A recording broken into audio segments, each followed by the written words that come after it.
আপনি উদ্যোক্তা হওয়ার স্বপ্নটি কেন দেখলেন? আমি তো প্রতিবন্ধী, তা আমাকে সবাই ধিক্কার দেয় যে তুমি যেতে পারবা না, করতে পারবা না এগুলো। তা আমি একটা মনে একটা চ্যালেঞ্জ নিলাম যে না, আমি করে দেখাবো ওদেরকে। আপনি যে ব্যবসাটি পরিচালনা করছেন, এই প্রশিক্ষণের কোন বিষয়গুলি আপনাকে সহযোগিতা করেছে আপনার ব্যবসা পরিচালনার ক্ষেত্রে? স্থান কোথায় নির্বাচন করব, কোন পণ্যটা আমার যে এখানে চলবে, একটা ব্যবসা করতে গেলে যে ঝুঁকি আছে, ঝুঁকিটা গ্রহণ করার থাকা লাগবে। একজন নারী উদ্যোক্তা হিসেবে আপনি যখন ব্যবসাটা শুরু করেন, কি কি ধরনের বাধার সম্মুখীন আপনি হয়েছেন?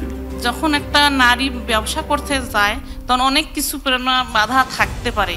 আমি বলতে চাই যে প্রতিবেশীরা সবাই যেন আমাদেরকে সাপোর্ট করে। নদী পাড়ের যেই উদ্যোক্তারা আছেন, তারা আসলে ব্যবসা করতে চাইলে কিভাবে তাদের ব্যবসাটা পরিচালনা করতে পারবে বা কোনো পরামর্শ আছে কিনা? জি, জায়গা নির্বাচন করতে হবে উঁচু জায়গায়। আমার বন্যার সময় যেহেতু দোকান আমার বন্ধ থাকবে, আমি খুলতে পারবো না, সেই জন্য বিকল্প আমার চিন্তাধারা থাকতে হবে। আপনার কাছে জানতে চাই আপনার স্বপ্নটা কি?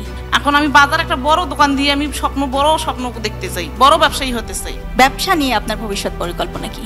আমি একটা ডিপার্টমেন্টাল শপ দিতে চাই, যেখানে আমার এলাকার মানুষ এসে সব পণ্যটাই যেন ওখানে পেয়ে যায়, এবং কি আমি আরো 4-5 জনকে যেন ওখানেই নিয়ে কাজ করতে পারি।